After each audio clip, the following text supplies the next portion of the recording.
Welcome everyone! In this video, we are in the Kanto Cup, showcasing some more fun battles featuring Alolan Graveler. Alolan Graveler on a double rock boy team in the Kanto Cup. It's actually, this team here, guys, is Kanto Cup blasphemy, as all three of these Pokemon are Alolan forms. Would you believe that? But that is just how it worked out. When I decided to run this team, wanted to go with the double rock boy backline. It's always fun to run when you can, and Alolan Graveler leads this double rock backline on the safe swap, along with its evolutionary big brother, Alolan Golem. Alolan Golem's going to be the closer on this team, as it does have access to Wild Charge with Stab, which makes its closing potential quite strong in the Kanto Cup. That Wild Charge just hits a little bit different coming from Alolan Golem, guys, not gonna lie. But yeah, this team is tons of fun. Both of these Pokemon in the back, of course, are weak to fighting types, being rock types. They also don't really like the ground types. Neither three of these Pokemon like the ground types. But we have very few Pokemon that run ground-type fast moves, which makes it a little safer to run this sort of team. And also, on the lead with this double rock team in the Kanto Cup is none other than Alolan Marowak. Alolan Marowak with Fire Spin, Shadow Bone, and Bone Club has excellent broad coverage on the meta in the Kanto Cup.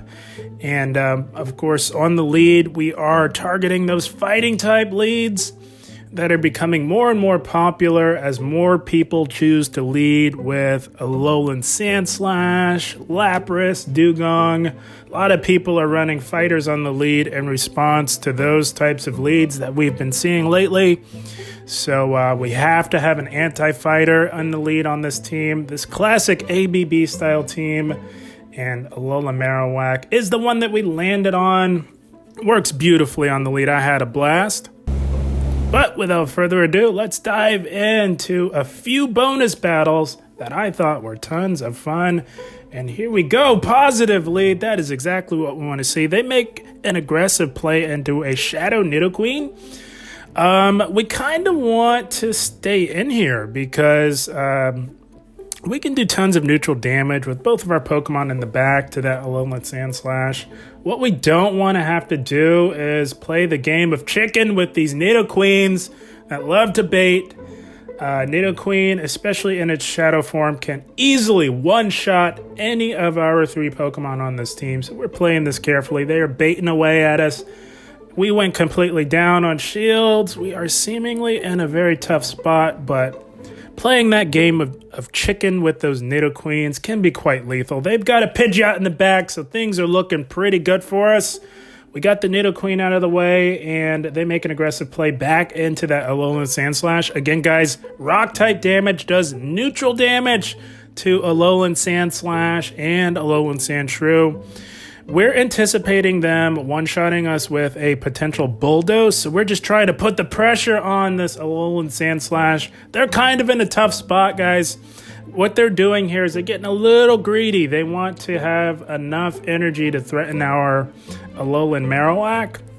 So they go Ice Punch here. That's a big mistake because we are here to get rid of this Alolan Sandslash, because we know that once this is out of the way, our Alolan Golem is going to have a very fun time with that Pidgeot. So we combo play.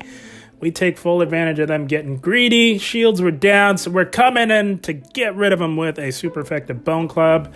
Now we are locked in here up against this Pidgeot, but we are not concerned about that at all. Knowing that we have a rock electric type and knowing that all Pidgeot has access to is flying type moves, guys, we are in cruise control here. We are just chipping away where we can. Our charge moves are both double resisted by this Pidgeot, and I'm sure that once they saw this second rock type, they knew that all hope was lost. That Brave Bird with Stab does absolutely laughable damage to Alolan Golem as we take them out with a Volt Switch. That's going to be a good game. Well played to our opponent.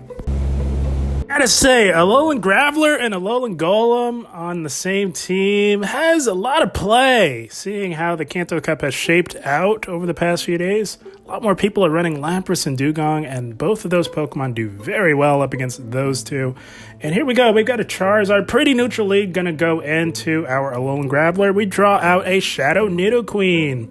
So let's see how our Rock Electric type does against this Ground type Nidoqueen. We're gonna go for this Stone Edge, and that does a lot of double resisted damage. Alolan Graveler hits like a truck, guys, and because they let that go, we are free to just go straight Rock Blast here, guys. These resisted charge moves are doing crazy damage to this Nidoqueen. Yes, I know it is a Shadow, but my goodness. Alolan Graveler hits hard. We're going to shield up everything here because this Nidoqueen is letting all this damage go through. I'd imagine they want to flip switch, so they probably have to throw up a shield here, knowing that they're double resisting our fast move pressure. But what they don't know is that we're willing to go down on shields to flip switch advantage. If we can align our Alolan Golem onto that Charizard, I'm thinking we are going to be in a good spot here. And we get rid of the Nidoqueen, guys. That is insane. We did have to shield up both of those Earth Powers. That Nidoqueen was definitely going for the jugular there. They meet us with a Snorlax. Gonna go for the Stone Edge. I don't imagine they shield, and they don't. And we're gonna just look to get off as much damage as we can. They do get to a move. All they really need is Body Slam. They don't really need to go Superpower. That would definitely be overkill. So they go for the Body Slam. We come in with Alolan Marowak because, my goodness, Alolan Graveler put in the work on 2/3 of their team. That Snorlax is well within the red. They make a aggressive play into Charizard, and we go for the Shadow Bone. We grab that last shield, and it is Alolan Golem time, guys. Holy smokes, they did build up to a potential Blast Burn, but the beauty of Alolan Golem is it resists fire damage, and we are resisting this fast move pressure. It is running Wing Attack, which is a legacy move. Gonna get rid of this Charizard with a Rock Blast. And that Snorlax is just about done. Their only hope is a Desperation Superpower, but we are far too healthy with our Alolan Marowak, and they know it. It was just about lights out for them. They concede the match. That's going to be a good game. Well played to our opponent. All right, hopping into the third and final bonus battle before we get into the featured set of the video. We are met with a Hypno on the lead. That was a bad lead for them, so they go into an Alolan Muck running Snarl, so we meet them with our Alolan Graveler. We really want to flip switch advantage here, guys. Alolan Muck is bad news for our Alolan Marowak. So we are going to do everything we can to flip switch here. We're going to go for this Stone Edge, and they let that go in that one shots. That is insane. They were probably expecting a Rock Blast bait, but no, guys, we went right for that Stone Edge. Going to go for another Stone Edge here at this point. We've got nothing to lose. We got rid of our biggest obstacle for our Alolan Marowak, and they let that Stone Edge go through on this Hypno. Gonna go for a Rock Blast and really put the pressure on this Hypno. It is getting very low. If they no-shield this, they would have gone down with energy, but they do shield. They bank a potential Shadow Ball, so that is what we are taking note of here, guys. They've built up to Shadow Ball as they made a play into their Alolan Raticate, locking themselves in. So we're going to go in with our Alolan Golem as we want our Alolan Marowak aligned onto that Hypno. So we're going to go for a Rock Blast bait. They might be thinking that we're going for a Hail Mary Wild Charge, but no, guys. We went for the Rock Blast. They do shield. And we're not going to shield anything from this Alolan Raticate, guys. We're taking note that this Alolan Raticate is running Quick Attack, which does normal type damage. So we're resisting that with our Golem, and we also resist that with our Alolan Marowak. We want to save a shield just in case that Hypno happens to get off a Shadow Ball. We want to be ready for it with a shield. So I'm going to get rid of this Alolan Raticate with a Bone Club, and they come in and look to throw immediately. They have to get that last shield, so we call the bait successfully, guys. And it is just about lights out for them. This is absolutely going to be the Shadow Ball. We shield that up, and we snuck through a Fire Spin, so the Hypno goes down, which means that we take the game, guys. What a battle. That's going to be a good game. Well played to our opponent. Had a blast with the double rock boy strategy in the Kanto Cup. As we move into the featured set of the video, we are met with a Nidoqueen on the lead. So again, all the Nidoqueen matchups. It's going to be a game of chicken, guys. Are they going to bait with a Poison Fang, or are they going to one-shot you with an Earth Power? Got to play this carefully. They shield, so it's important to take note of what your opponent does. Nidoqueen can easily tank a Shadow Bone, so they are obviously looking to get rid of our Alolan Marowak. They're looking to stay in this matchup for the long haul, which is why we called the bait there. So now we're going to shield here, because it makes sense to bait and then go Earth Power. We're going to look to get off another Shadow Bone. Shadow Bone with Stab actually does more damage than Bone Club. Believe it or not, that's kind of it sounds crazy, but that is how it is. As we both simultaneously swap, they swap into a Snorlax, we go into our Gravleler, gonna call this, and they go for that superpower right off the bat. They are not messing around, guys, but we did not want to go down on shields. We're gonna go for the Stone Edge. They have debuffed themselves, and we're gonna look to farm down, but the Lick with the one turn fast move takes us out. They survive with a slither of health. We come back in with our Alolan Marowak to farm down, and they meet us with the Nidoqueen again. So that's another tell of what they may have in the back. I'm thinking they've got a Hypno in the back at this point, guys. So we shielded up the Poison Fang as we see it be tied to the Bone Club, and that did quite a bit of damage. It's hard to tell because of that glitch, but that Nidoqueen we know is quite low. As they make a play into the Hypno right on cue, guys. Our team read was accurate. And going to go for the Wild Charge. We know that they're at a potential Shadow Ball, but we're hoping that they go for an Elemental Punch, because if they do, we can take it out. But no, they go for the Shadow Ball. My goodness, this Battler is absolutely playing to win. Going to get rid of this Hypno with a Bone Club, because it is in Bone Club range. And we know that we landed that Bone Club on the Nidoqueen, and it is very low. Can we farm it down? And we do, because we resist the Poison Jab. We take out the Nidoqueen, taking the game. That's going to be a good game. Well played to our opponent. My goodness, guys, the double rock backline was tons of fun in the Kanto Cup, and we are picking up a very positive lead in Venusaur. They make a swap into a Shadow Snorlax, so we're going to go into Alolan Graveler here. Now, guys, a lot of these Snorlax players, they will go full kamikaze and go straight superpower, knowing that even debuffed, it can still do very well up against a ghost type like Alolan Marowak. So we knew that, so we know that we're going to have to go down on shields, because we need to flip switch here, guys. We need to flip switch, because we cannot have that Venusaur anywhere near our Alolan Golem. So we have to go down on shields as we take out the Snorlax. We farm it down because we want to have loaded energy to threaten the potential Venusaur, and they do come back in with the Venusaur. We're loaded on energy, guys, so we're going for the Stone Edge here. We really want to chunk that health on the Venusaur. We get to a Rock Blast. Gonna go for the Rock Blast. They could shield. It wouldn't quite KO, but they do shield, and they're not going to make it to another move. They cannot farm us down, so they are forced to throw some energy here. It's definitely going to be the Frenzy Plant, and we're going to look to come back in with our Alolan Marowak, and they meet us with a Kanto Ninetales. So we're just going to threaten with a super effective Bone Club. See if we can grab that last shield. If we can, it would be nice for our Golem. But no, they tank the Bone Club.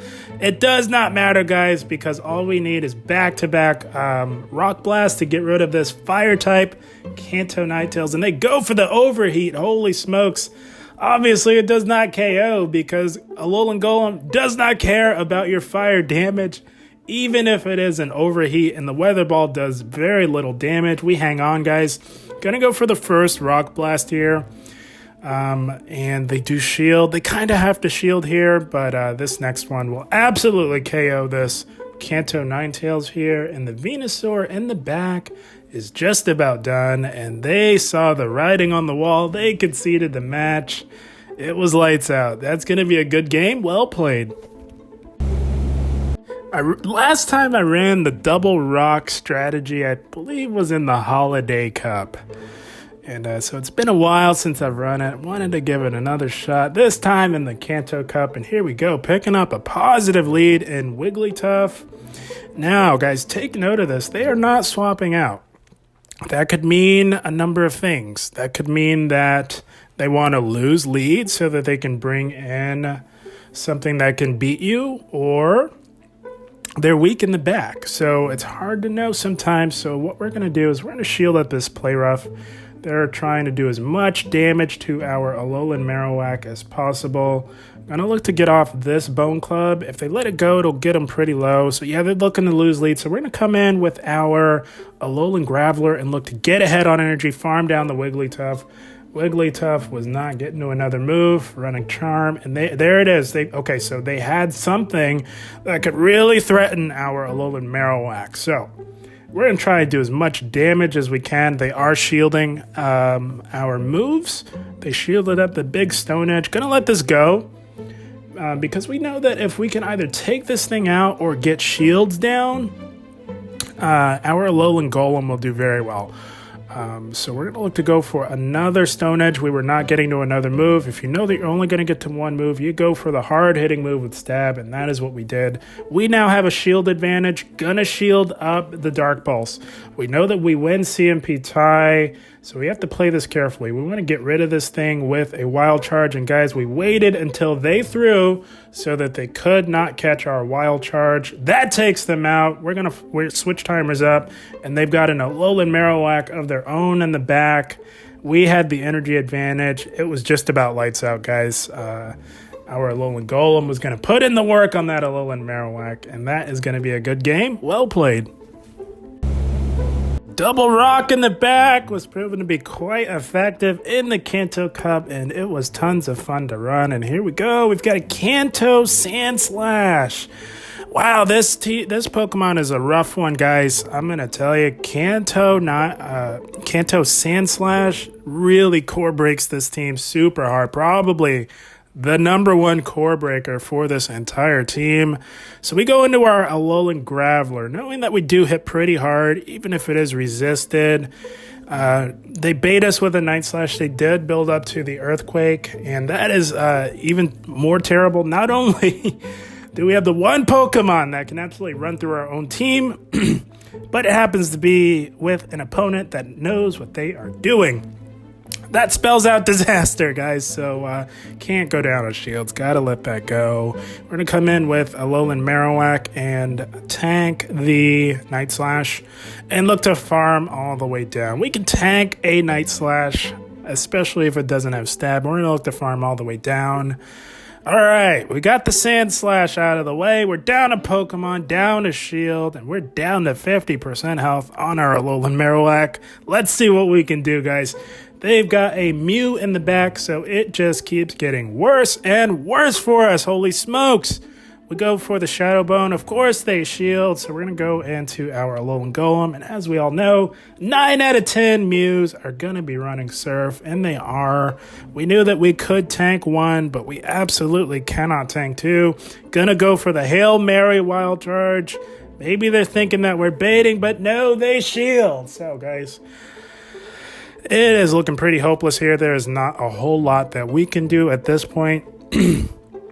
This team just hard counters our team. And I'm telling you guys, if there is a team that can hard counter your team, it will somehow find its way to you in Pokemon Go Battle League. That is just how it is. And they've got a Lapras. It is lights out for us. So we top left. There was no chance of winning that. Good game. Well played. So guys, as you can see, outside of ridiculous team comps like that last one, this team does pretty well in the Kanto Cup. And here we go. Not the best lead for us in Pidgeot. Going to go into Alolan Graveler as we have 2 amazing answers to Pidgeot on our team. They meet us with an Alolan Muck running Poison Jab. So this is actually a lot better for us. We're going to look to bait with a Rock Blast, knowing that they kind of need the flip switch advantage here, but they no shield that. So because they let that go through, we're fine just going straight Rock Blast. we will go down completely on shields if necessary to preserve our switch advantage here.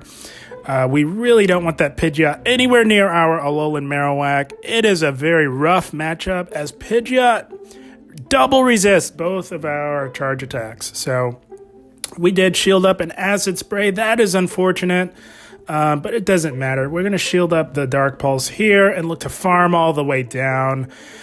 They are up a shield. They did have to go down a shield, but it did not work out for them. We took them out. They meet us with a Nidoqueen. And guys, as we saw in many of these battles, Alolan Graveler can put in the work up against the Shadow Nidoqueen. We go for the first Stone Edge. They, of course, let that go through because they know that they can. And they let the second one go through. Guys, that is insane. Alolan Graveler is a monster as they make an aggressive play back into the Pidgeot. Going to pressure that last shield with the threat of a Rock Blast, and they do shield. And I do imagine once we bring in the second Rock type, they know it's lights out, guys. There was no hope for them. That Nidoqueen was extremely low. And our Alolan Golem was going to go to town on that Pidgeot. Good game, well played to our opponent, and that is the team. Double Rock in the Kanto Cup was tons of fun, and as we saw in many of those battles, it was quite effective as well. With the emergence of usage and all of the Laprases and Dugongs, having two rock electric types on your team can be quite valuable. And of course, our two rock types, being rock types, are weak to the fighters that we see occasionally in this meta. And we had to go with a solid anti-fighter and Alolan Marowak on the lead, running the Fire Spin, Shadow Bone Club moveset, gives it the broadest coverage on the lead. Alolan Marowak is a solid pick for the Kanto Cup. Of course, it does make up the big three. My designation on the big three being Hypno, Nidoqueen, and Alolan Marowak. Those are the most highly used Pokemon in this meta. So yeah, we wanted to cover the fighters with Alolan Marowak, and having Alolan Graveler and Alolan Golem makes for a powerful 1-2 punch in the Kanto Cup. A lot of people may be prepared for one of the Alolan Graveler or Golems, but rarely are they prepared for two, as we saw in many of those battles. So Alolan Graveler is a safe swap, as it is slightly bulkier than Alolan Golem. We reserve Alolan Golem to close the game strong, as it does have access to Wild Charge. That gives it amazing closing potential, and very fun team, very solid team with how the Kanto Cup has shaped out. I had a blast with it. I hope you all enjoyed. As always, I thank you for watching, and keep up the grind. Thank you, guys.